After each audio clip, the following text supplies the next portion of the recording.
Happy Friday, everyone. Let's talk fantasy football. Let's preview 7 games on the NFC home game slate, and let's recap Gabe Davis Day. Today's episode is Why is not Khalil Shakir Day?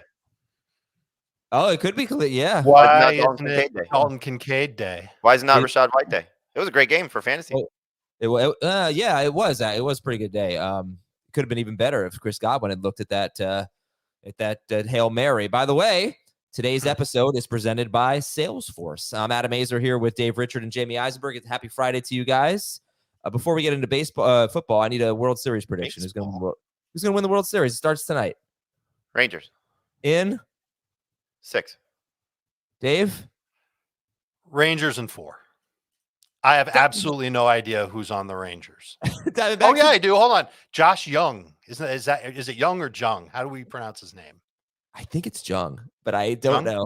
Jamie and I traded him during the season in our AL only league. It's the only reason why I know who he is. Okay, great. They've got DeGrom. Is Nolan Ryan still on the Rangers? He's playing as much as Jacob DeGrom. Buffalo 24, Tampa Bay 18. By the way, these 7 games we're looking at today: Cincinnati, San Francisco, Minnesota, Green Bay, Rams at Cowboys, Vegas at Detroit on Monday night, Philadelphia at Washington. Always a good game when those two get together. Baltimore at Arizona, and the Jets at the Giants. Rarely a good game when those two get together. All right, so anyway, Buffalo 24, Tampa Bay 18. The most anticlimactic, perfectly thrown Hail Mary in NFL history. Just fell harmlessly without being touched to the ground. All right, Jamie, you can start. What were your major takeaways from this game, which, like you said, was good for fantasy? The only major player that did not have a good fantasy day was James Cook. Otherwise, for the most part, I mean, look, Evans was underwhelming, but he did score a touchdown. But I think you look at it, first off, the biggest thing was, I don't know if it's no Dawson Knox, but they certainly changed how they looked from a lot of 2 tight end sets, and it was great for Khalil Shakir. I feel pretty good after I picked him up in our Dynasty League right before the game started, that he's going to have some opportunities. Not that he's going to play like that, but Gabe Davis was awesome. Dalton Kincaid was fantastic once again. And now you're looking at, hopefully this is what we're going to see is Josh Allen distributing the ball to all these guys. I mean, 4 players with 5+ catches was fun to see, and it's not like Diggs suffered, he just didn't score a touchdown. But and again, I'll go back to what we said prior to the game on Wednesday. If Rachaad White's involved in the passing game, he is going to be a must-start running back in PPR. And this is now 2 straight games where he's been significantly involved in the passing game. I don't care if he only runs up the middle. I don't care what the defense is against him running up the middle. As long as he's catching passes, that is awesome. Yeah. Hey, this was a good matchup for him. The Bills were not good against pass-catching running backs. Correct. But like we said on Wednesday. Yeah, I don't really know what to do with that, though. That's the thing is, do I just assume he's going to be so involved? And then there's James Cook, right? Like James Cook, the first few games, we thought, oh, he's so involved in the passing game. Now it's a total guessing game. I'm going to ask, I think it's a silly question, but maybe it's not. Who would you rather have rest of season, James Cook or Rachaad White? Knowing that there's a guy that the Bills were interested in now saying he wants to be traded, I'm going to go Rachaad White. No, come on. All right, fine. So if the trade deadline passes and Dalvin Cook, who's washed up and not good anymore, probably is not on the Bills, James Cook or Rachaad White? If this is Rachaad White, I'll take Rachaad White. Yeah, of course. If he's going to continue to see 6 targets a game, there's no way in PPR you can say James Cook, especially knowing that Cook is still losing 3rd and 4th down work to Latavius Murray and losing work inside the goal line to Latavius Murray, Josh Allen. They tried twice to get Dalton Kincaid into the end zone before Dalton Kincaid actually got into the end zone. The thing that stood out to me was that Josh Allen didn't throw deep that much.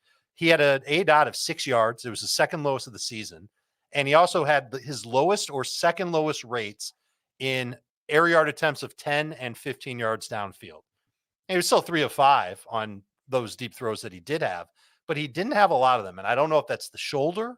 I don't know if that was part of the game plan against the Bucs. The Bucs run a lot of zone defense, so the underneath is open a lot. That's what helped Kincaid and Shakir and Gabe. They really changed Gabe's role compared to prior weeks. If this is the Bills' offense moving forward, I think they'll be effective. And it's like Jamie said, more 3 receiver sets, more explosiveness on the field. I think Shakir has good hands. And this might be where they go moving forward, assuming that they don't play teams where they feel like they have to use 2 tight ends, where they have to block pass rushers. So we'll see what happens. But I'm encouraged by what I saw for Gabe and Kincaid, and a little bit for Shakir too. Okay, when I said it was a silly question, I thought you guys were going to say James Cook. You both said Rashad White. Okay, so you're taking Rashad White over Cook. And I'm honestly hoping that yesterday was a good day for James Cook, because the Bills need to look at themselves in the mirror and say, why are we continuing to give Latavius Murray the ball near the inside the 5-yard line? It's just, why? It's not. I don't feel like James Cook can't score there, but you know what? I don't know what they're going to do. And right now you have to assume they're going to keep taking, because he's the bigger back. Yeah, that's what we do. It's archaic. It's ridiculous. It is. But I need to what happens if they give the ball to Cook and he gets hurt down there? Hurt? I mean, come on. He's not going to get hurt. Why would he be hurt any more there than he would be in the 20? It's because there's more bodies and it's more physical when you're running between the tackles. Well, if you're just going to slam him up the middle and do the Cook push, then maybe.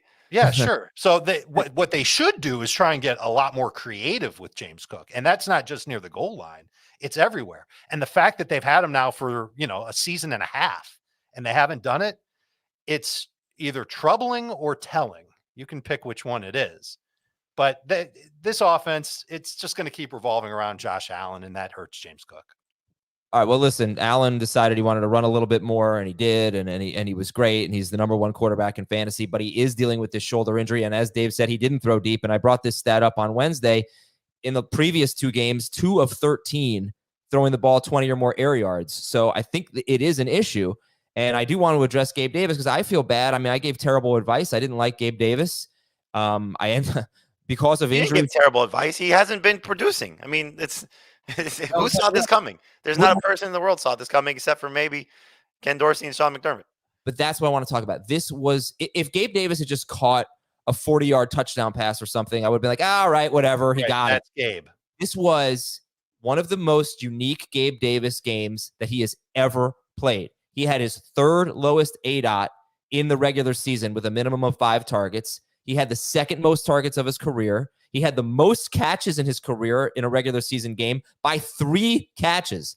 This was a completely different Gabe Davis with a completely different Josh Allen, who may not, well, we kind of saw it last year, right? Who may not be able to throw the ball downfield right now. And that was actually terrible for Gabe Davis. So that's the thing. It's like, I feel like my process was right. If the guy can't throw the ball downfield, and that's bad for Davis, are we really going to see this next week from Gabe?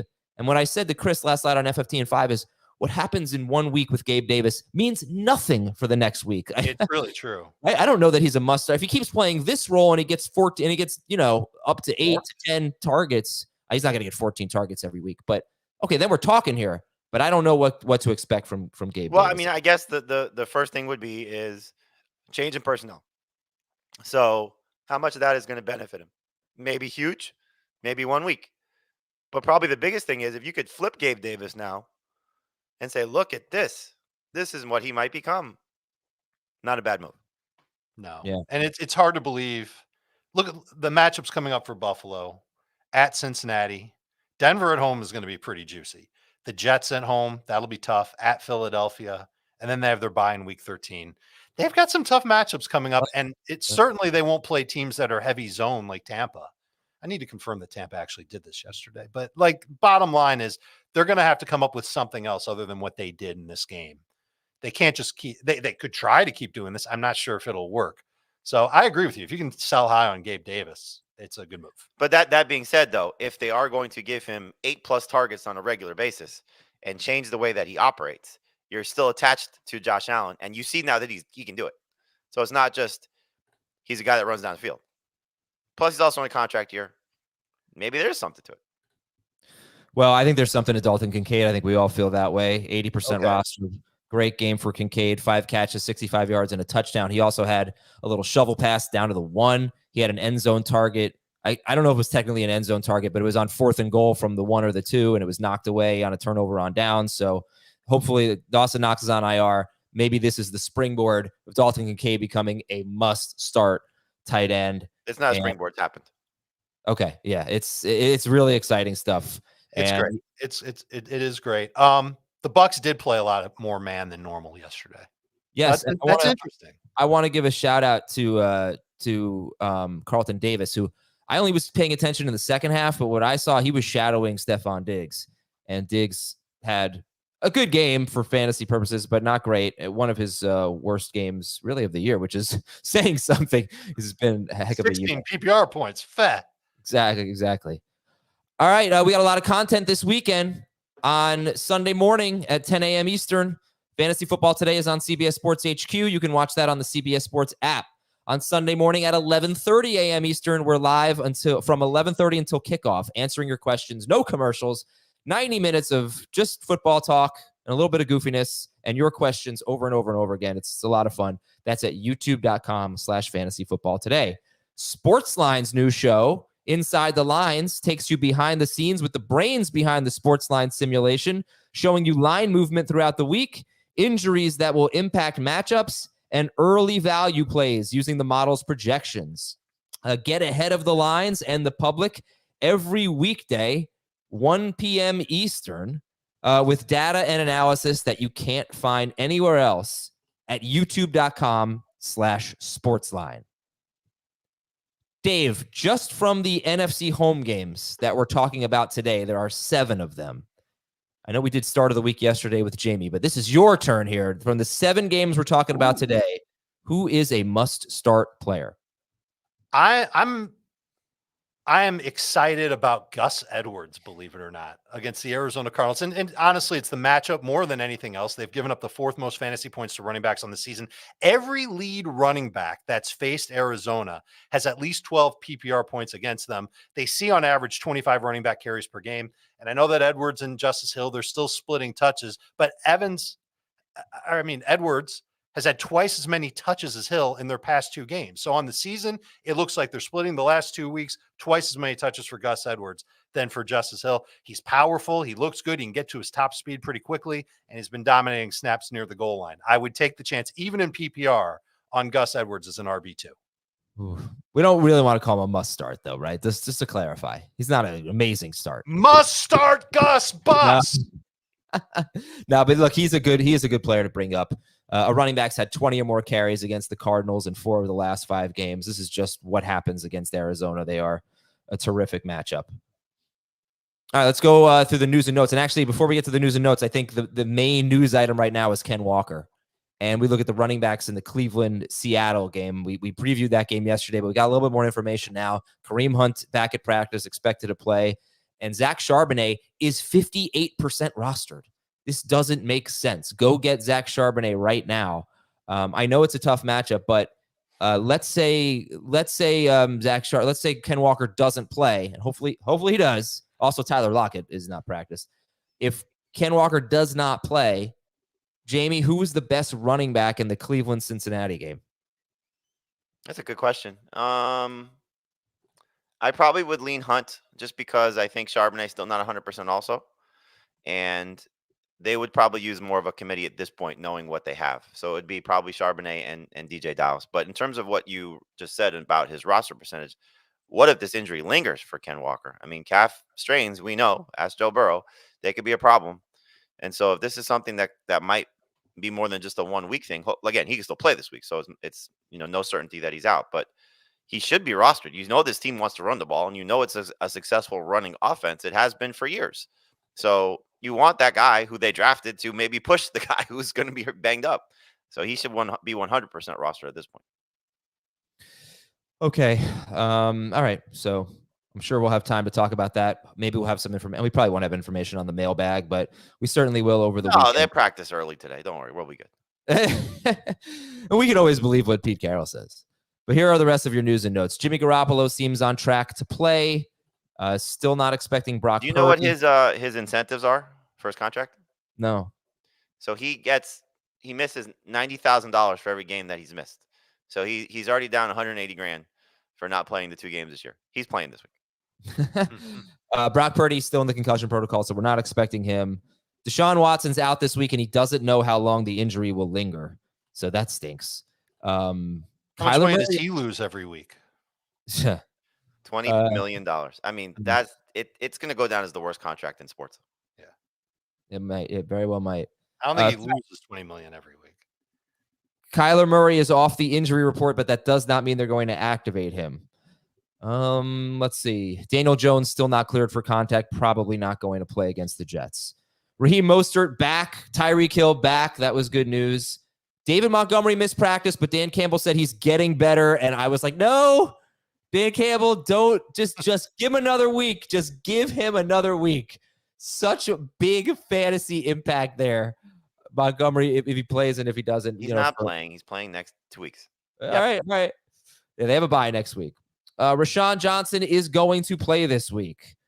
Miles Sanders still practicing in full. Aaron Jones was limited in practice. He got back out there. Okay, I think that's it. Running back. I mentioned Tyreek Hill back. Josh Palmer. So, I mean, I got lucky because I was going to start Josh Palmer over Gabe Davis. So Josh Palmer hasn't practiced each of the last 2 days, and I can't take the risk. So Palmer has not practiced. He's got the Sunday night game against Chicago. We'd like him if he played, but he's got a knee injury. Deontay Johnson back. Was it I put knee, but was it the hamstring? Hamstring again. Yeah. All right. So this is something. I mean, this makes George Pickens even easier to start if Deontay misses the game. But a guy who was out a month with a hamstring injury plays a game, and now he's back on the injury report with a hamstring injury. Red flag there for Deontay. DK is going to play, but Tyler Lockett missed practice. So if we already previewed that game yesterday. So Dave, if Lockett's out, Jackson Smith and Jigba would be what for you? At worst, the number 3 wide receiver. At worst, he might be closer to a top 20 receiver. Okay. Christian Watson's good to go. He's practicing in full. And still no Debo. And Robert Woods is out. He might miss some time, Robert Woods. Which is not huge for Woods, but he does get some targets. Might be better for a guy like Tank Dell. Tight end news, TJ Hawkinson got back to practice. Gerald Everett was limited in practice yesterday, I believe. That was a little bit of a surprise. And still no Luke Musgrave. Offensive line, the Rams-Cowboys game. Cowboys left tackle Tyron Smith has a stinger. And Rams right tackle Rob Havenstein, probably said that wrong. He missed practice. Whatever it is. He missed practice as well. So you might have Dallas without their left tackle and the Rams without their right tackle. On defense, Reed Blankenship is back for the Eagles. He's been a decent IDP player. Safety Reed Blankenship. He'll start alongside Kevin Byard now. And that's the big... Oh, Roquan Smith says he's going to play for the Ravens. Oh, Jalen Ramsey might play. And what's the latest on Xavier Howard? That's one I did not see. Do we know that? No idea. I'm checking. All right. So that's a big deal for the Dolphins. They are facing the Patriots, but you want them to have their top 2 cornerbacks. Ramsey is expected to play according to Schefter, but he said, I haven't made any decision yet, so we'll see. Xavier Howard limited in practice on Wednesday and Thursday. So there's a chance now that Howard and Ramsey play against the Patriots. Well, there goes that Patriots passing game. Yeah. Hey, wait a minute. It's been a little bit better over the last couple of games. But yeah, that it'll just encourage the Dolphins. I'm sitting Juju now. Yeah. It'll encourage the Dolphins to blitz significantly more.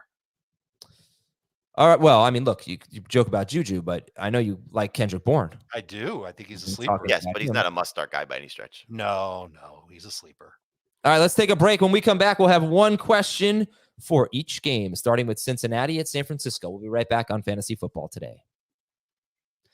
And welcome back, everybody. All right, we got 7 games to talk about. We'll start with the Bengals at the 49ers. This will be the first game we discuss, so we'll get into Joe Burrow and the passing game and Joe Mixon and all that. But my question is, are you losing faith in Brandon Ayuk? This week I am. A little bit. Yeah. Mostly because of the quarterback situation. I mean, we got some good news on Purdy, but it doesn't seem like he's still going to have time to clear the concussion protocol. And I don't know if Darnold's going to be a complete disaster for him because the system is so good. But it's a tough matchup, and he struggled the last few weeks. He's got 1 touchdown, I think, his last 5 games. So it's not no Debo, it's a slam dunk. If Purdy was there, it'd be a slam dunk. But no Purdy makes it a little tougher. Yeah, Ayuk hasn't scored since week 1. And the last 3 games have been terrible for him with Debo not playing, the offensive line missing Trent Williams for, I guess, like 1 game, really, but he was beat up in the Cleveland game. And they've taken on some tough defenses, and Jamie talked about it just now. Bengals defense is pretty good. I am not a fan of Brandon Ayuk this week with Darnold in. That's a step down in quarterback. and I apologize because I mean, I should have absolutely included this, but Trent Williams is still not practicing. So that's the biggest offensive line news. He missed last week's game and he is not practicing right now. Okay, so that was Cincinnati at San Francisco. Let's see, a little lost here in my notes. Are we at Minnesota Green Bay next? Yes, Minnesota at Green Bay. Are Jordan Addison and TJ Hawkinson the only confident starts for you guys? For both teams? Yeah. Yes. It's about right. I mean, isn't that wild? We thought Minnesota was this layup matchup. We loved Aaron Jones, Christian Watson, Romeo Doubs had emerged at 3 of his first 4 games were great. And Jordan Love was playing well. And now we're not confident in a single Green Bay Packer. I mean, can you? It's if Jones was 100%, I would say it's a slam dunk, but he's not. And he's, talking about that. If Watson had been playing consistently and producing, you'd say slam dunk, but he's not. And I mean, Jordan Love got off to a great start as a fantasy quarterback. That's clearly tailed off. So yeah, so in terms of the word confident, and look on the other side too, Madison may not be the best running back on his own team right now. So there's that also. This is a great matchup, but it wouldn't shock me at all if this is the week Cam Akers takes over after what we saw last week. All right, next game, Rams are at the Cowboys. Dave, starter sit Darrell Henderson. The Cowboys been pretty damn good against running backs. I'm as a borderline start in PPR. I think that that's the game of the week, yeah. The Cowboys hosting the Rams. Yeah, it's the game of the week, yeah. Because there aren't any good games this week. Yeah. And that's why I Bengals 49ers. That's why he's a borderline start. I can't go. There's actually a game of the week rule. It's in the bylaws. You can't have Sam Darnold in your game of the week. So, I struggled with game of the week, honestly, but I think we got a good game here. I think Rams are going to give him a game. Are we going to get a full 20 points from Matthew Stafford? No. Yes. I don't think so either. I'm going to be bold. He's going to get that second touchdown. All right, but anyway, starter sit Darrell Henderson. I already got into it. I don't want to repeat myself. I was very passionate with my plea. Yeah, what would you? Dave hates this music. I like the music after the original riff. It sounds like a pterodactyl's about to attack. One question for each game, Dave. Darrell Henderson. Where's he ranked? I got him 24th in PPR. Okay, we'll get into that shortly. Unfortunately, I had him ahead of Rashad White. That's probably not going to work out. How about Vegas at Detroit? Start or sit Josh Jacobs. Gus Edwards is the only running back with more than 46 rushing yards against the Detroit Lions. Start or sit Josh Jacobs. Start, but he's not a number 1 running back. He's a number 2 running back. Mm-hmm. So who are some guys that you might? You wouldn't start Charbonnet or Hunt over him if Walker were out? No. Nope. Okay. How about Gibbs, Mostert, Taylor, Swift, Mostert? Yep. By the way, the usual suspects at this point that have been playing better than. Remember I said yesterday I thought this was a terrible week for running backs. I think I've pinpointed why. It's because there are 3 running backs who were drafted in round 2 or 3 that that they haven't been running the ball well. Mixon, Jacobs, and Henry, and they all have bad matchups. And it's I feel like there's a line, right? I mean, they're all ranked very similarly, right? Mixon, Henry, Jacobs. Yeah, in the late teens. Yeah, and there's like this line there. It's like before them, everybody else I feel pretty good about, and then there's them, and then there's all these other guys like Darrell Henderson and Madison and all that. Sure. Okay, Philadelphia at Washington. Terry McLaurin or Devontae Smith? I just got asked that question on a radio show this morning. Would you trade Devontae Smith for Terry McLaurin? And the answer I gave was, if you need to win now, I probably would, because McLaurin's just playing better. But I still think there's more upside with Smith moving forward. But at this point, you got to ride the hot hand, and I'd go with McLaurin over Smith right now.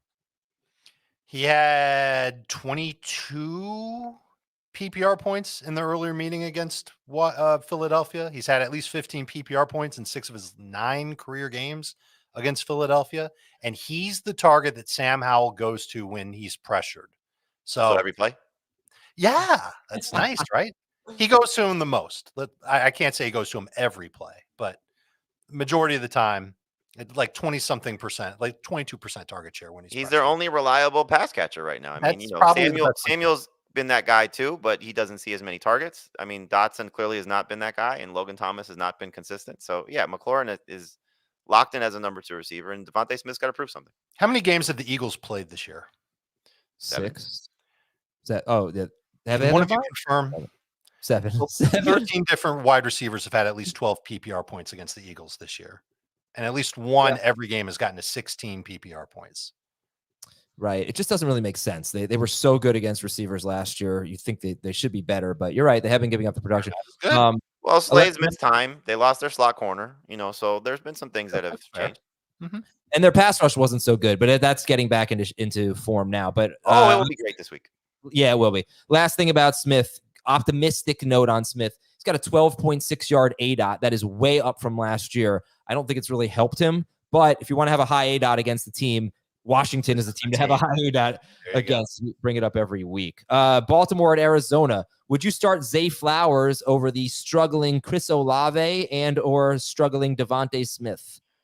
Over Smith, not over Olave. No, not me. I'm a little worried that he won't get that huge target volume because I think the Ravens will be able to run the ball. Yeah, teams don't throw that much on Arizona. That's a good point. Jets at Giants, but Jamie also says he'd start him over Smith. I didn't want to discount what Jamie was saying there. Jets at Giants, starter sit Garrett Wilson. You guys disagree a little bit on this one here. Jamie, starter sit Garrett Wilson. Must start receiver. Number 1 receivers have absolutely destroyed the Giants. And I think the Giants pass rush is going to blitz the snot out of Zach Wilson. Wilson's been off target on 31% of his throws to Garrett Wilson. So Wilson's been good. He can get you around 15 to 17 PPR points, but there's downside with him too in case that he doesn't do it, which has happened with Zach Wilson. So yes, Giants pass defense on the course of the season, terrible. Last couple of weeks, getting a little bit better. I think the defense is getting a little bit better.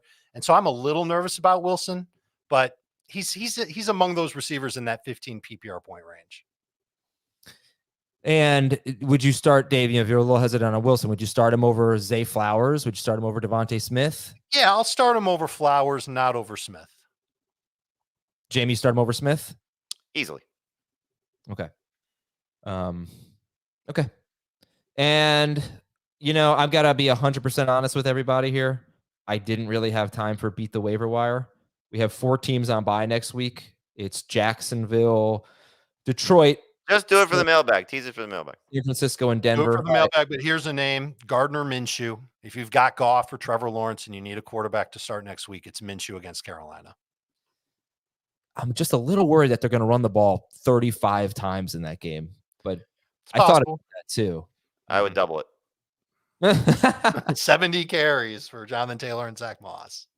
Yeah, I mean, you could maybe Garoppolo against the Giants, but I do agree with Dave. The Giants defense has not been that bad. They just played, lately, when they haven't played the hardest teams and, the best offenses, basically. Yeah, the Bills. No, they did well against the Bills, right? No, but you said not the best offenses. They did. But they really were not good against the Dolphins the week before. But I just mean all year. The Cowboys beat them up, the 49ers. All right. Anywho, they did a nice job against the Bills. They did a really nice job against the Commanders. Those are their last 2 opponents. And now it's Zach Wilson, who I know everybody's making a big deal. He's getting better. He's getting better. He's getting a little bit better. I don't think we should go crazy over Zach Wilson. It's not about Zach Wilson, though. He's been good for Garrett Wilson. He's only thrown 4 touchdown passes, though. That's kind of the problem. But yeah, actually, okay. I look forward to talking about that. You guys both like Garrett Wilson. It's just a varying. Jamie likes him more. It's okay. Yeah, that's cool. All right, Cincinnati's at San Francisco, and the Bengals have been working under center at practice, and they have not done that. Joe Burrow has operated out of the shotgun on 96% of his snaps.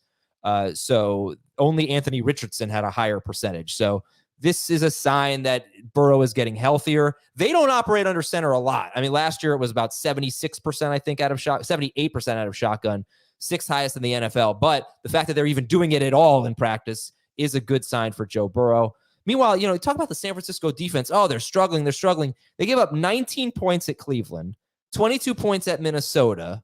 And though those offenses aren't great in their current form, but 7 of those points came on that fluky 60-yard touchdown pass. They're just not getting to the quarterback. Their pressure rate isn't even that bad. They're just not getting any sacks. They had 2 sacks in their last 2 games. But anyway, Heath is worried about Joe Burrow. How worried are you guys about the Bengals offense? Jamie, you could start. Bengals offense just in general at San Francisco. I mean, I don't think it's like a layup, but I'm going to trust that, Burrow, another week healthier, coming off a bye, should be rested. You're seeing a San Francisco team that's been, on the road. They're going to benefit from coming home, but this is a team that's clearly not right.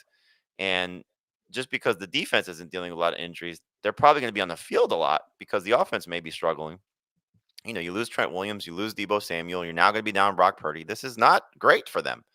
And so to me, sacks are overrated because, there's so many variables that go into it. Pressure rate and what these guys do to get to the quarterback is a little bit more valuable. So it's not like Burrow's going to have a million hours to stand back there and throw.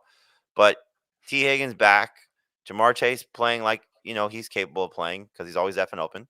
And Burrow healthy, like I'll take my chances with that right now. If it was in Cincinnati, I'd feel a little bit better as well. But it's not, again, that the 49ers defense stinks. It's just that there's a lot of variables going into what they're dealing with right now. So if they're able to put Burrow on his back several times, it'll be a bad game for him. And I don't think it's going to be a 29-point game like we saw 2 weeks ago against Arizona, 2 games ago against Arizona. It'll be probably a little closer to what he had against the Seahawks, where it was under 20 fantasy points. I'll probably go over that, to 21, 22, but not a huge game. But it's not going to be it's not a scenario where I'm running away from it. Okay, so would you start? You definitely start Goff over him this week, right? Yep. Goff at home. I wouldn't. I'd go Burrow over Goff. Oh, interesting. They're back to back. And Dak Prescott against the Rams or Joe Burrow? Burrow for now. The one that I may switch is Stroud. I may put Stroud ahead of Burrow. Okay. As I'm looking at your rankings, I'll update. I mean, Stroud's been a better fantasy quarterback all season. That's true. That's true. I thought you already had Stroud over Burrow. I see Stroud 8, Burrow 9. Oh, then I already did it. Yep. There you go. And Dave has Stroud 11, Burrow 7. Yeah. All right, so you guys are starting Burrow. Now, Joe Mixon, on the other hand. Oh, I'm sorry. It was Cousins. I might put Cousins at him. Ahead of Burrow? Yep. Okay. Cousins might throw more than Burrow. He probably. And he almost certainly will have more pass attempts than Goff. Okay, so on the other hand, we got Joe Mixon. Only 2 running backs so far have scored more than 11.1 fantasy points against the Niners, Kyron Williams and Kareem Hunt. Joe Mixon, I don't think he scored more than 14 points in any game. He has not. I don't really want to start him. No. But I feel like, he's like a low-end RB2 by default. Right. There's Darrell Henderson. You're not starting him over Mixon, are you? No. Not this week, no. Nope.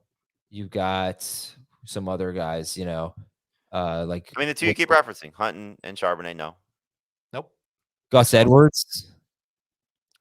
Not there yet, no. It's harder to do that in PPR. Non-PPR, I think you could do it. Aaron Jones?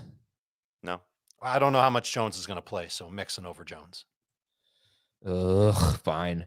And then Chase starter sit T. Higgins, Dave. I am optimistic that the Bengals are going to come out of the bye and their offense will look better than it has all year. This was the point of the season when Burrow was struggling with the calf. This was the point of the season that I was pointing towards, saying he should be fine by now. Had the week off. I think that they get a lift coming out of the bye. And I think that it should mean good things for T. Higgins. Should see him get around 7 or 8 targets. Maybe he scores a touchdown on top of it. Has at least a decent game. So not a slam dunk wide receiver 2. I've got him in the low end wide receiver 2 range. Heath does not have T. Higgins in his top 48. That's how concerned he is about the Bengals passing game. He said it yesterday. No Brock Purdy. He thinks the 49ers are going to run the ball more, control the clock a little bit more. He thinks the 49ers defense is going to be hungry and out to prove something. He hasn't seen anything from Joe Burrow, and he's right. He's right about a lot of things, but you guys are taking the approach that Burrow's getting healthier after the bye. Also, it needs to be pointed out, last year, the 49ers, I think they gave up the 5th most points to wide receivers. This year, 10th most points to wide receivers. They're not a team that shuts down wide receivers, typically. The only good wide receiver they've done well against was CeeDee Lamb this yeir. Other than that, it's been a favorable match. You could argue George Pickens and Deontay Johnson in week 1, but I wouldn't argue that. Sid Irv Smith, and let's go to the other side of the ball. If Brock Purdy somehow plays, would you start him? No, I didn't like him prior to the concussion situation. Agreed. He has been great at home. That's where he's been his most comfortable. And so coming back home, you feel like it's a good situation. But if Trent Williams is out, this duo of pass rushers in Hendrickson and Hubbard have been absolutely fantastic. And so it was going to be a struggle probably even with Williams, but you feel more comfortable with him because he's great at what he does. But man, if he's out, it's going to be potentially a bloodbath. Which duo do you like better, Henderson and Hubbard or Sanders and Hubbard? Hendrickson and Hubbard. Hendrickson, sorry. Christian McCaffrey, start him. Brandon Ayuk or T. Higgins? Who do you like? Higgins. I've got Higgins. Okay. Ayuk or Metcalf? I would go Ayuk if Purdy plays though. I might. Metcalf, I've got Metcalf over Ayuk. especially if Lockett's out. Yeah, and Purdy did. Someone's asking, is Purdy playing? So Purdy did practice yesterday, right? But still in the concussion protocol. He's still in the concussion protocol. I believe it was Schefter who tweeted that Kenny Pickett's the only player in the last 2 years that has been able to return from the concussion protocol. If I get it correct, I apologize for not. After being put in the protocol during the week. During the week. I don't know what that means because I was reading that the 49ers had a couple of players who didn't miss a game after suffering a concussion. So I don't know what exactly that, I'll find it. that No, means. I think the best approach is every concussion is different. Some players can get over them quicker than others. Roshan is an example of a player who needed to miss 2 games with a concussion. And Juju. Juju's another one. Although, is he missing it because of the concussion or because they just don't want him to play? Who knows? No, it's missing because of the concussion. All right, fine. Each one is different, and we can't guarantee that Brock Purdy is not going to play because what if he clears the protocol in a couple of days? But it's rare to see that happen where a guy is put into the protocol after a game and is out of it before the next game on a normal week. Okay. So I think that's the distinction is that you have obviously less of a chance if you weren't immediately put in the protocol because some guys are put in the protocol as, that game during the game when they leave. This is what Schefter tweeted a few days ago. The last player to be in concussion protocol who played the same week was in 2022 when Kenny Pickett had a concussion in week 6 and was cleared to play in week 7. Oh, okay. All right. George Kittle. Then never mind. There's no distinction there. George Kittle. You guys feel good about Kittle? I'm not benching Kittle, but I downgraded Kittle. I mean, Brock Purdy's been awesome, no doubt about it. But how much of it is what he's doing in Kyle Shanahan's system? And so, is Sam Darnold going to have success, fail, be adequate? Like, there's very varying degrees here of what Sam Darnold can do. And so, my guess is, if he's going to be throwing, he's leaning on those 2 guys. Like, who else? Is this going to be a Ray McLeod game? Is this going to be a Juwan Jennings game? He's going to lean on George Kittle. I'm sure Shanahan's going to make a lot of easy throws for him to get Kittle out in space. And what you've seen from Kittle so far this season, when there's been no Debo and been no Ayuk, the 2 games that those guys have missed so far this season. Last week, Kittle was great. Week 3, Kittle was awesome. That was the game Ayuk was out. Last week was the game Samuel was out. I'm just trusting that. So, slight downgrade. He was 4th for me. Now he's like 9th, but I'm still starting. Like, I wasn't going to go to the waiver wire for Jake Ferguson over George Kittle this week. Yeah. Bengals actually haven't been very good, have not been that good against tight ends. No, they've not. That helps. And you can start the 49ers DST. I think Heath is the most confident in them. Dave and Jamie have the 49ers DST, kind of low-end starters. All right, Minnesota's at Green Bay. We know Green Bay's got some injuries they're dealing with on defense. A couple of defensive backs put on IR, including safety Darnell Savage. The Packers have forced only 5 turnovers this season, and Minnesota, they average about 5 turnovers per game. That's an exaggeration, but they turn the ball over a lot. Stat of the game. It's interesting because the Packers have been really, really good against quarterbacks, but they've allowed 15 or more PPR fantasy points to a wide receiver in every game. Mooney, London, Olave, St. Brown, Jacoby Myers, Cortland Sutton. We've done a good job on DJ Moore and Devontae Adams, but, number 1 wide receivers or a wide receiver every game, usually doing pretty damn well. Is Jordan Addison a slam dunk this week? Top 10 receiver. I don't have him that high, but I've got him as a number 2 wide receiver. Okay, so we'll start Addison this week. How do you feel about Kirk Cousins?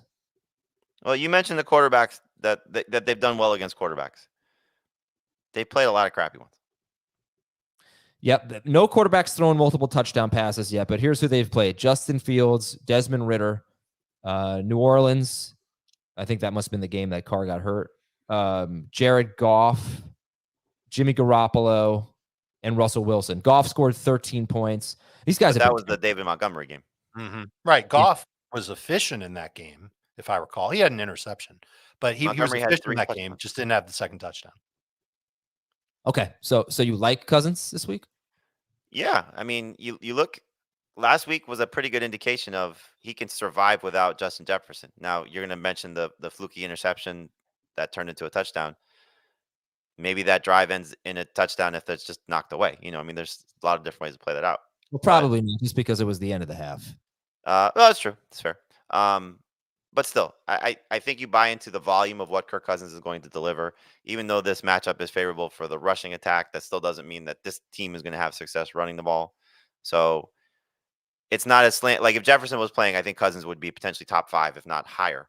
Like that's how good he's been at times this season. But without Jefferson, I think he's still a top 10 quarterback. So for me, him versus Burrow is a fair comparison. Higher than that, I don't know if I go that way. Like I like Goff better because I think his matchup's fantastic. I like Stroud slightly better because I think his matchup's fantastic. But right there, 9-10, I think he's well in that range for Cousins. All right, we got some questions for this game from the chat. So how about Christian Watson or Josh Reynolds? It's not that bad for Watson. Okay. I would take the upside of Watson.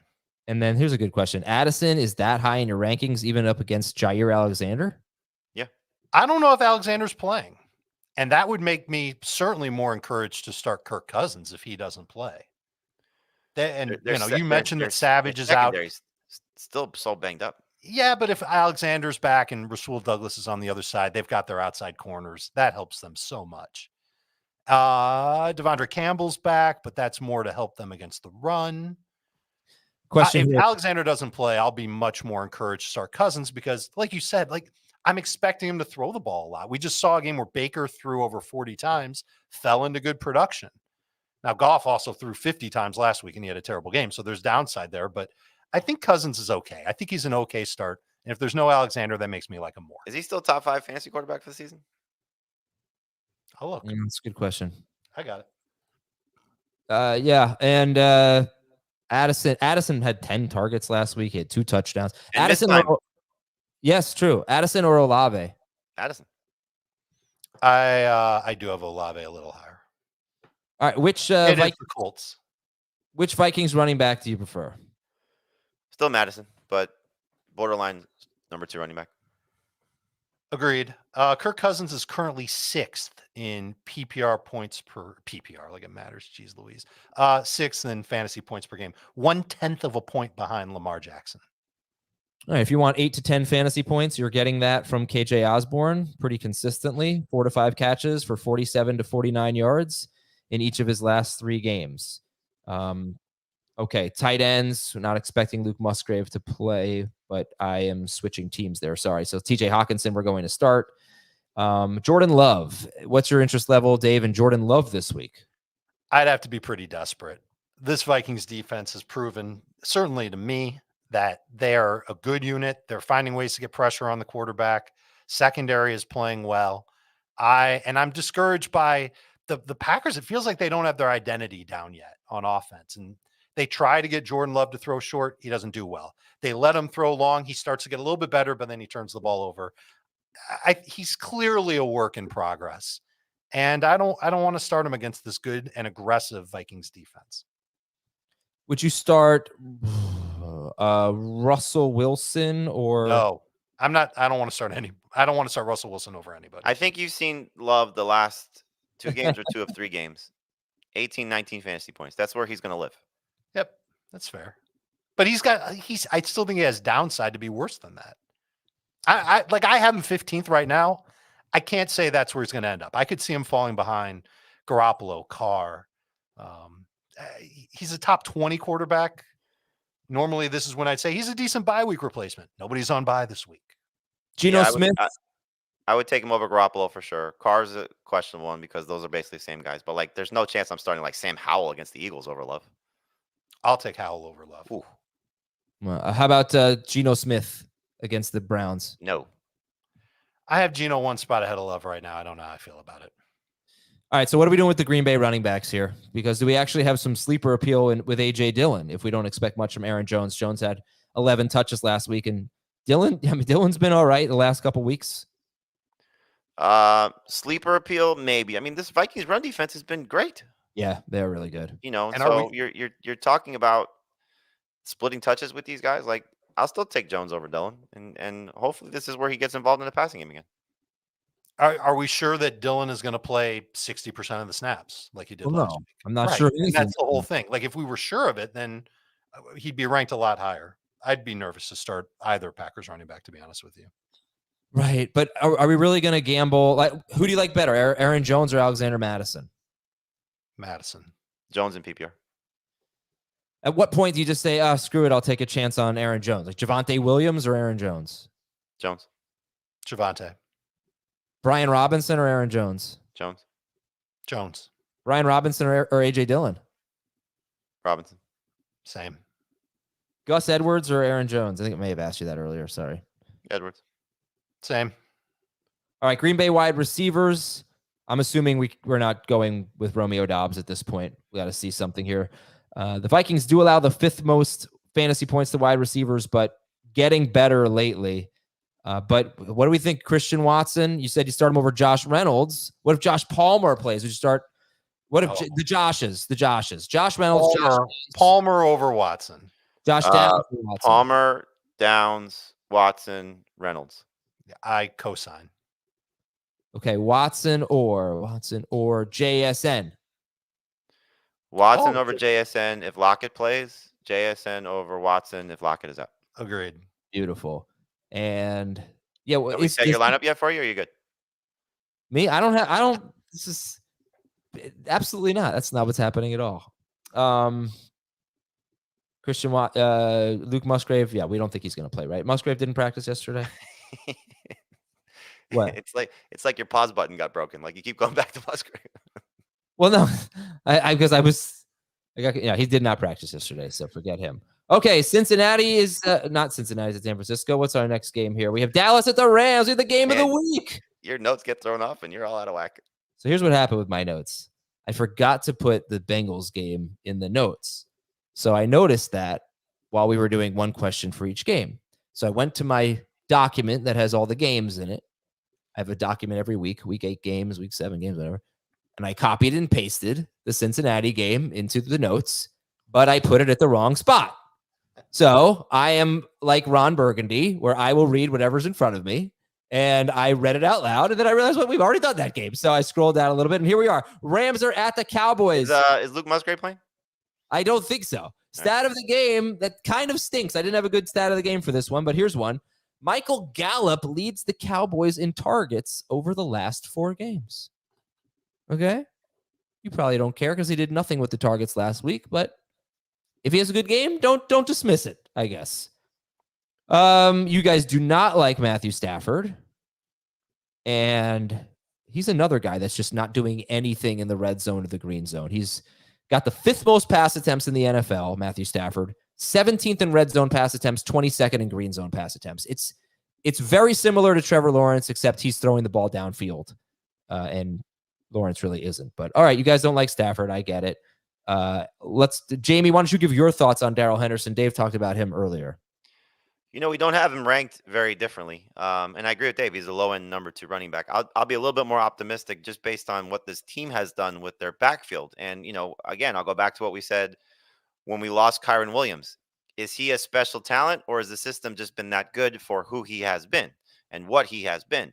And so now it's only 2 games this season where a running back did not get 13 or more PPR points when you go back to last week and what Henderson did. And so the real concern would be is it going to be more of Henderson and less of Freeman? Because in his first game off the street, he played 57% of the snaps. And so now his legs are underneath him. He's more comfortable in the system, and Sean McVay is probably more comfortable with him. So this really isn't a Freeman thing. It's more of a matchup thing. And so the reason I lean toward liking him a little bit is because of what this Rams offense has done. So I like the fact that they've gotten good production out of guys, not necessarily out of great players. And so I'll lean toward that a little bit in a week where the matchup is tough. If the matchup was easy, it would be a slam dunk. You're starting Darrell Henderson. But I do think that he's closer to the group of Mixon, Henry, and Jacobs than he is to the group of, for me, Javonte, Brian Robinson, and the guys that are still the featured guys or the number one guys that I really think are going to struggle. I would take Henderson over those guys. Okay, I have a question here from Nathan. Henderson, Zach Moss, or Gus Edwards? Who do I start? I would go with Edwards based on the matchup. I would as well. All right, another running back question from this game. Pollard or Gibbs if Montgomery is out? I originally started the week with Gibbs ahead of Pollard. I still might go back to Gibbs over Pollard.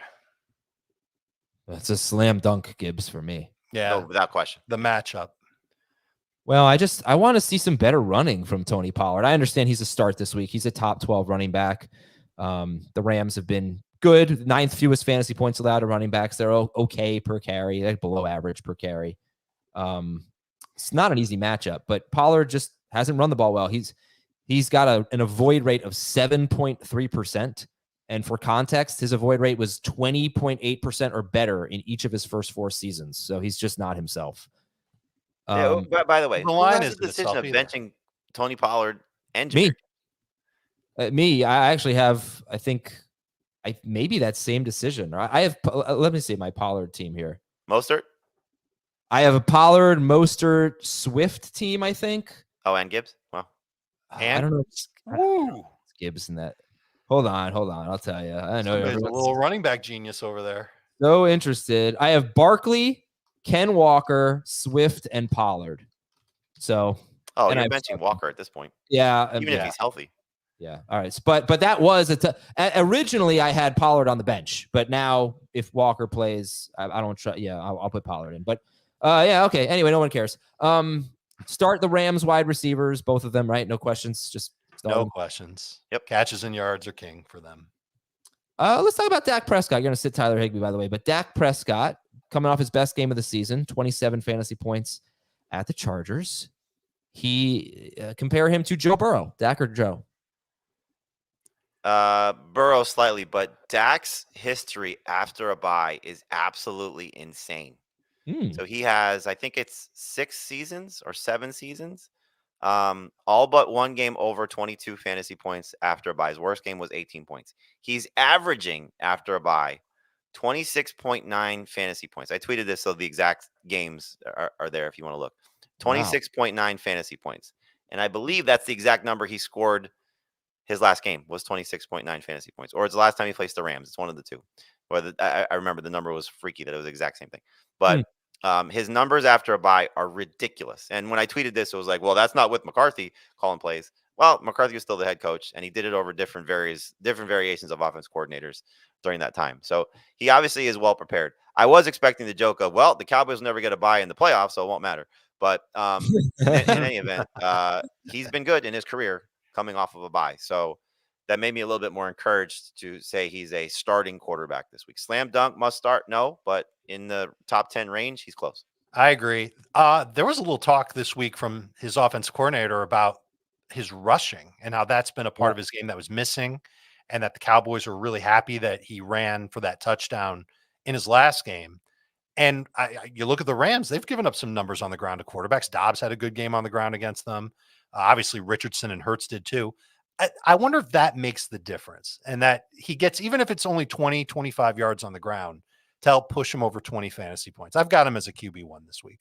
Well, that's McCarthy's offense. If it's just making your quarterback make plays, which is what he did with Aaron Rodgers and is seemingly doing with Dak based on the routes that they're running, there's going to be times where he's got to escape the pocket, and if he doesn't see anything, he's going to run a little bit more, similar to what Aaron Rodgers was doing, where he wasn't getting 50 yards a game, but he was getting you 20 yards a game.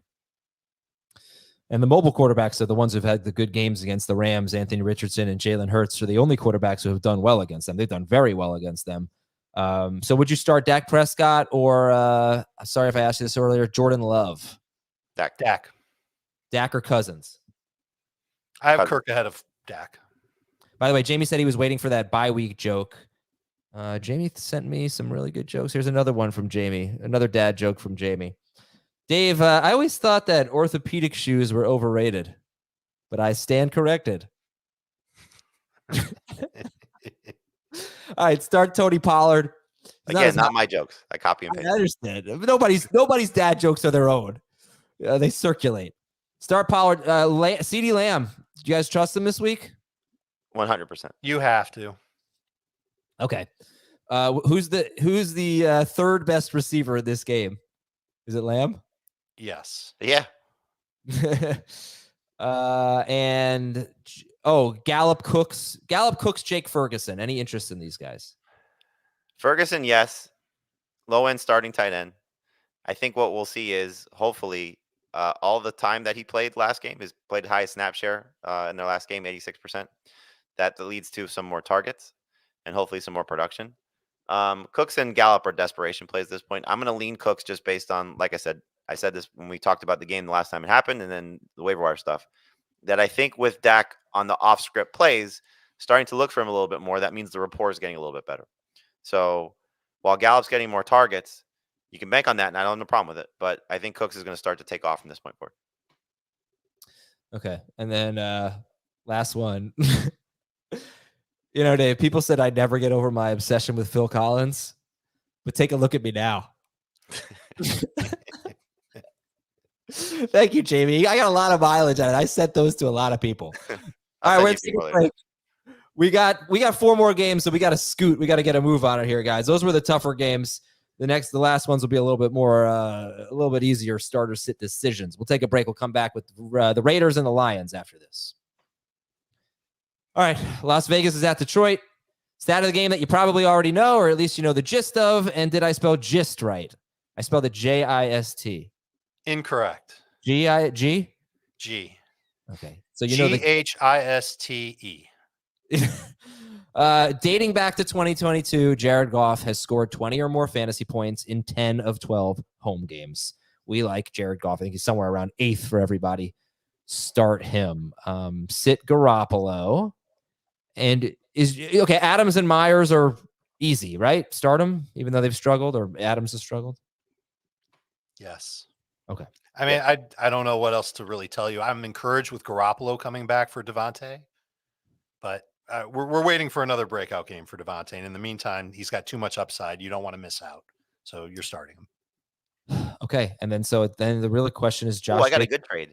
The Jets should trade Dalvin Cook to the Raiders for Devontae Adams for when Aaron Rodgers comes back. Seems like a fair deal. Yeah. In the playoffs. Yeah. So for Josh Jacobs here, let's talk about some wide receivers you might start over him. Would you start T. Higgins or Josh Jacobs? Jacobs. I'm not there yet with Higgins. I agree. Nico Collins or Josh Jacobs? Nico. Wow, you jumped at that one. I believe I still have Jacobs higher than Nico. That's only PPR, obviously. Don't know if I feel so good about it. George Pickens or Josh Jacobs? Pickens. I'm going to repeat my answer from what I just said 7 seconds ago. Okay. Let's see. Ken Walker and Gus Edwards, the only running backs to score more than 6 points. Is that right? Against the Lions? That's crazy. Yep. And I'm just trying to see, do running backs do well in the passing game against them? Not really. I mean, Edwards had the 80-yard catch, but no, yes, they've been we can really certainly good. count on a play like that every week. They've been really good against running backs in the passing game. So this matchup stinks. And, just like I said on Wednesday, Josh Jacobs has the 3rd most carries, the most targets, and the 2nd most catches among running backs. So it's hard to get him out of your lineup. But we just gave you some players that you could do that for. All right. You like the Raiders wide receivers? Michael Mayer. Any interest? I got more encouraged by him with Jimmy Garoppolo coming back. Not a starting tight end, but in the streaming range if you're stuck. But this is a good week for tight ends, so I don't know how many people are going to be stuck. Would you carry him on your bench this week, or do you think you can just cut him and then potentially just pick him up as a waiver ad? Like he's not going to be as popular as Dalton Kincaid was next Tuesday, no. Unless he has like a 2 touchdown game, something wild like that. Well, if he has a 2 touchdown game, I think you can get away from even having him on your roster. Except they are playing I'm sorry. They are playing the Giants next week, which I don't know if that's a good matchup or not. It's but not. they're Jets playing after that, Dolphins who's on after that. Kittle's Chiefs on after bye. But look, Kittle is on bye. Laporta is on bye. Ingram is on bye. And who's the other team? There's one more team on bye next week. Denver. So it's 3 must-start tight ends on bye next week. So just keep that in mind if you do want to stash Michael. Would you rather stash him or Ferguson or Trey McBride or I don't know? We can throw in a McBride couple of for other sure. names. And Ferguson, both those. Yeah. What about Luke Musgrave? Adams, he playing this week? Good question. All right, so the Lions are pretty easy, right? Goff is a must-start. Gibbs is a must-start because we're not expecting Montgomery. Amon-Ra St. Brown is a must-start. Sam Laporta is a must-start. And then do you have any interest in Josh Reynolds or Jameson Williams? Not for Williams. He has to show something first. And there was some stories coming out of Detroit like they're waiting for it. So hopefully they're going to continue to feature him. So if you do want to continue to stash him, if you have the roster spot, that's fine. I would probably move on, but who knows because they have a bye next week. But Reynolds is kind of just what he is at this point. He's a number 4 receiver that if you're stuck, you play him as a number 3 guy or flex, better in PPR than non. It's just, with everybody healthy at this point, it's hard to say he's going to get as much opportunities. He's had 3 targets each of the last 2 games. Josh Reynolds, 70% rostered. So I think the party they're behind Kendrick Bourne on the Kendrick Bourne list because Bourne is still available in a bunch of leagues. So if you're really counting on one of those Lions wide receivers, I don't know who is.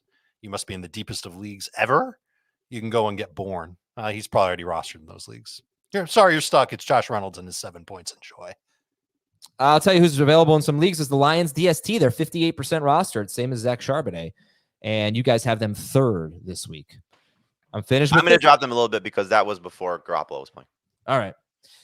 Philadelphia is at Washington, and Washington usually plays them pretty well. The last 5 meetings, Philadelphia is 4-1, but there was a 3-point win, a 4-point win, a loss, an overtime win earlier this year, and Washington won by 11 points last week. I think it was that was the only loss of the year with Jalen Hurts last year was Washington, and then the Super Bowl. Okay, so this is a scary combination for the Washington defense. You've got Jalen Hurts, who has the 4th highest air yards per pass attempt, and then you've got Washington, who gives up the most deep plays in football. So Hurts, yes. Swift, top 12 in both formats. A.J. Brown is a must start. I want to maybe take a little step back from start or sit, and I just want to give you guys some numbers. Comparing the first 9 games of 2022 before Dallas Goedert got hurt to the first 7 games of 2023. Here is Devontae Smith's 17-game pace. So this is last year before Dallas Goedert's injury. Devontae Smith was on pace for 87 catches, 909 yards, 6 touchdowns on 115 targets. He was wide receiver 35 per game. This year, he's on pace for 78 catches, down from 81. 900, not from 87, sorry. 930 yards, up from 909, and 5 touchdowns, down from 6, on 121 targets, up from 115. It's very similar. And he's not a top 30 wide receiver this year either, just like he wasn't before Goddard got hurt. But there are some differences. I mean, there's some other things, but I just thought that was really interesting. It's like the same thing is happening. But the big difference is A.J. Brown is just like A.J. Brown in those first 9 games last year was on pace for 138 targets. This year, he's on pace for 182 targets. So there's just some problems here for Remember Devontae. when he was upset earlier this season? That was insane. I was asking, who would you rather have rest of the season, Devontae Smith or A.J. Brown? Yeah. All right. Anyway, Devontae Smith this week. What do we, starter sit? High-end number 3 receiver. I'm more optimistic. I'll put him in my top 24 because of the matchup, because Washington's been so terrible against the deep ball. We know that he can win there. A.J. Brown can too, and it might be all A.J. Brown. But I wonder a little bit if Jalen Hurts' knee injury makes him run a little bit less. Maybe he only carries the ball on tush pushes and not, scramble plays or anything like that. And maybe he throws a little bit more. Maybe the target volume goes up for everybody in Philadelphia, and I think that can help Devontae. On the other side of the ball, start Goddard, by the way. On the other side of the ball, all right, Brian Robinson is someone that you guys want to get away from. Totally understandable. The Eagles, you just ask Raheem Mostert. You cannot run on the Philadelphia Eagles. McLaurin, you guys talked about. I know Jamie likes McLaurin better than Smith. I forgot, Dave. You like Smith slightly better than McLaurin? Nope, I've got McLaurin over Smith. Okay. So start McLaurin. Any interest in Samuel? Or we'll get back to Sam Howell. We'll talk about him in a second. But any interest in Curtis Samuel or Jahan Dotson this week? No. Nobody's on bye. Would you start either of them over Josh Downs? No. Okay. Over, forget it. Logan Thomas is outside the top 12, but inside the top 15. He's all right. Eagles are 14th against tight ends. So Sam Howell, I think probably tempting to just put him in the 20s after last week's performance. But you guys, he scored 21.6 points against them a few weeks ago. Dave, you have Sam Howell 13th. Heath has him 14th. Jamie 17th. But you still feel like you could start maybe Sam Howell. It's definitely in pencil, and I am looking for reasons to get away from Sam Howell, but I think he's going to throw a lot, and I think that he can fall into production. It's the same argument that I have for Kirk Cousins, but on a lower scale. He may get murdered this game. I mean, he's been sacked 40 times. He's on pace to shatter the NFL record for sacks, and now you're going up against this defensive line, which he had success against last time these two teams met. Like, I think they're going to kill him. It's scary. It's I mean, it is like almost Halloween, all right, that's it for this game. Philadelphia's DST. You start them. Baltimore's at Arizona. Yeah. Some quarterbacks you like way better than Howell, Jamie? Way better? I mean, Sure. He's 17th, so it's not like I'm saying he's going to be an absolute poop show because he's been a good fantasy quarterback. Yeah, sure. But he's averaging around 18 points per game. I would start Love over him. That's an easy one for me. I would start Carr over him. That's an easy one for me. Stroud is easy. Cousins is easy. Mm-hmm. Burrow is easy. Even Dak is easy. He's been better than those guys. Okay. The one that I'm toying with in my own league is the Superflex league is Tyrod Taylor over Sam Howell. If Daniel Jones is ruled out, I think Taylor might be in a better spot against the Jets, but it's the Jets. Yeah, I mean, listen, Taylor's that's more trust in Taylor than it is in Howell. They both have terrible matchups. Right. Yeah. I kind of get that. Minshew. I'll study it. I'm not. I would start Minshew over Howell. Yes. Minshew over Howell this week too. Huh? Yeah. Okay. All right. Baltimore's at Arizona, and your stat of the game: a running back has 17 or more carries. Get benched at some point. I mean, that's where they are with him. Ron Rivera's having to defend him at this point. He's missing throws. I think, he's holding the ball forever. Yeah. It's not just the offensive line. Like, we can sit here and say that the line stinks. It does. But he's holding the ball forever. The line is terrible, especially on the interior and the Eagles' interior defensive line. Oh, my gosh. But he already had a good game against the Eagles. So, all right, Baltimore at Arizona.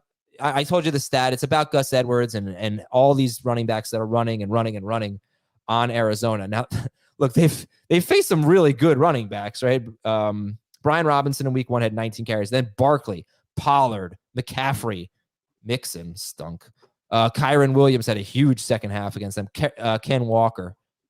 I don't know, man. I don't know that there's much to debate in this game because Lamar Jackson is obvious and Mark Andrews and we should talk about DeMarcado, I guess, and Marquise Brown. But go back to you referenced one of those guys. The Mixon stat line could very easily be the Gus Edwards stat line. I don't know, man, because Mixon had 25 carries, and that's the thing. It's like, I don't know that Gus Edwards gets to 20. I don't think he does. No, but the yardage, like 15 for 80, he could average a very plausible stat line for Edwards. Mm-hmm. Yeah, it's a week. I mean, running backs it's tough this week. So he's a top 20 running back, top 24 running back for you guys. Understand? All right, Zay Flowers. Dave is not as high on Zay Flowers because he's worried about the pass volume. Jamie has Flowers as a borderline number 2-3 wide receiver. Okay. I think we talked about that earlier during one question for each game. He has more targets than Mark Andrews since Andrews came back. He has 44 and Andrews has 40. He gets more targets when they have a hard time running the football. Last week, they did not have a hard time running the football.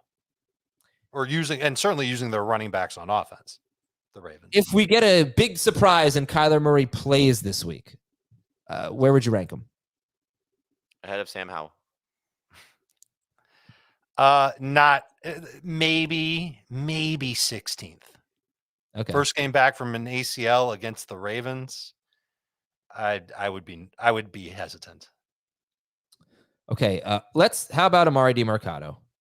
Because I could make a case for him over Gus Edwards. Eve, I could make a case for him over a lot of running backs. He played 80% of the snaps last week. He's involved in the passing game. We put the Ravens' run defense on a pedestal. They're giving up 4.4 yards per carry to running backs, the 8th most receiving yards per game to running backs. They're 18th overall against running backs. This is just an on-paper case for Amari DiMercado. Now shred it. Well, I mean, look, 4 catches last week. That was nice. That's probably something that's still there for him because of how this game will unfold. The wild card in all this is we have a 2-game sample size without James Conner. One of them, both of them, DiMercado led their backfield in snaps. One of them, he barely touched the ball, and it was Keontae Ingram. Then we come back last week and he gets 17 total touches. So if you tell me he's getting 17 total touches, I think he's a flex.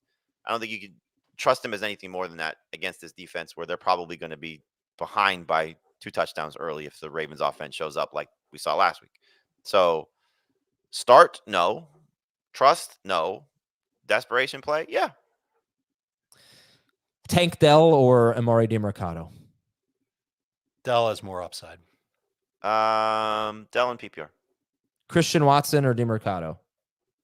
Watson over Dell, so Watson over DiMercado. I agree. Watson over DiMercado. DiMercado or Jalen Warren or Najee Harris?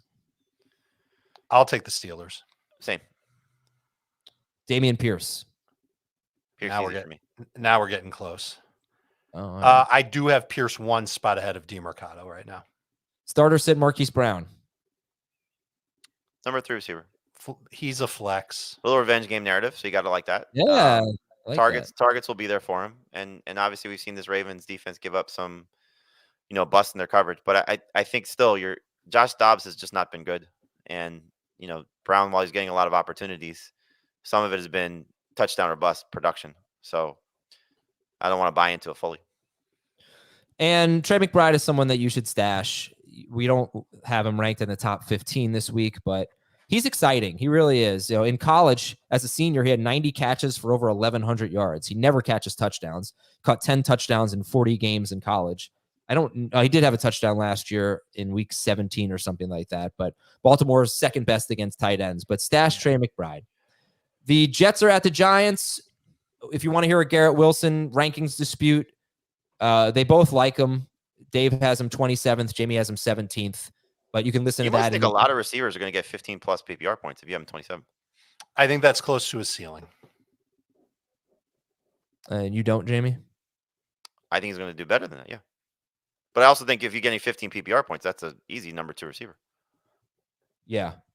Yeah, the Giants, it's interesting. They've been using their rookie cornerback, Deonte Banks, to shadow number 1 receivers. DK Metcalf played a lot against Tyreek Hill. He shadowed. Our other corner's been playing well. Hawkins last couple of weeks. Torrey Jackson, hopefully back this week.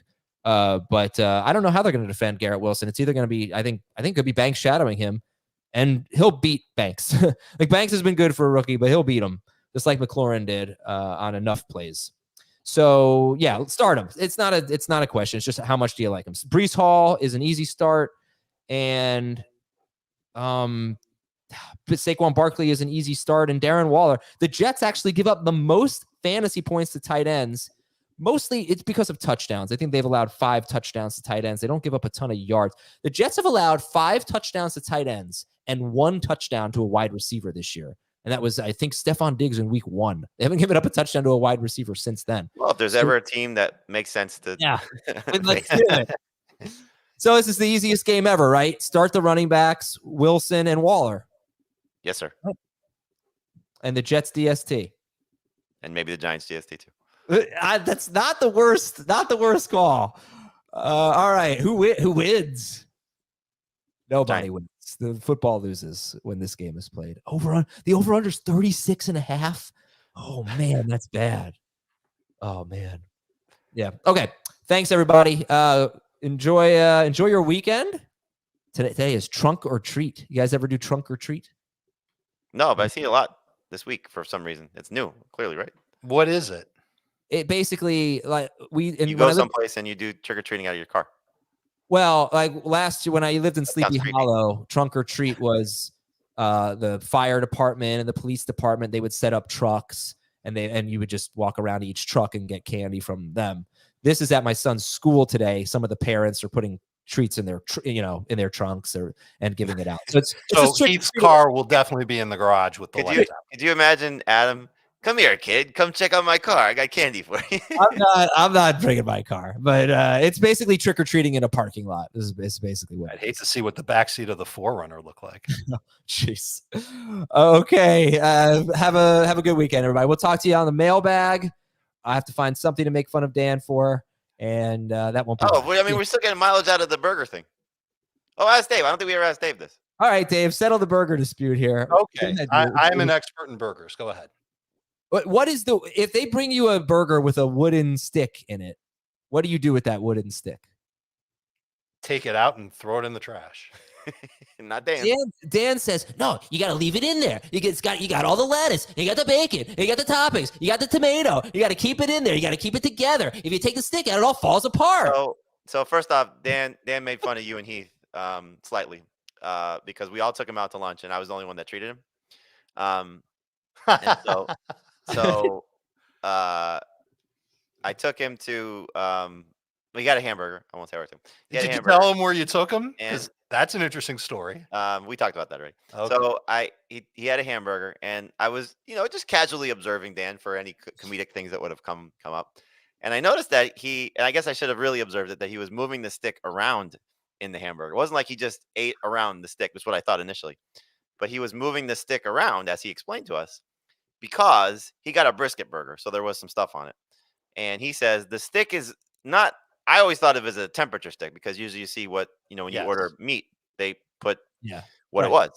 So he kept moving the stick around while he was eating it. And I thought that was a little weird.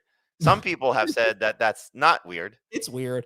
But the majority of people think it's weird that he was moving the stick around. Like, because to me, a hamburger is like, it's your hands, so your hands hold the thing in place. Yeah. I can think of one burger that I've had in my life where I needed that stick. And that's at Charm City in Deerfield Beach, Florida. Yeah. That's what I'm talking about. They have a burger called the Big Sloppy. What is this comment here? Look at this. Dan is greater than Adam from Seabass. Dude, Seabass. I thought we were cool. After your display the other day, Dan's going to crush you in your sporting events. What display? Your thumbs, the whole thing. What do you mean my thumbs? You said you couldn't lift something because your thumbs. I said that? Yeah. That's probably true. All right, we'll talk to you later, everybody. See ya.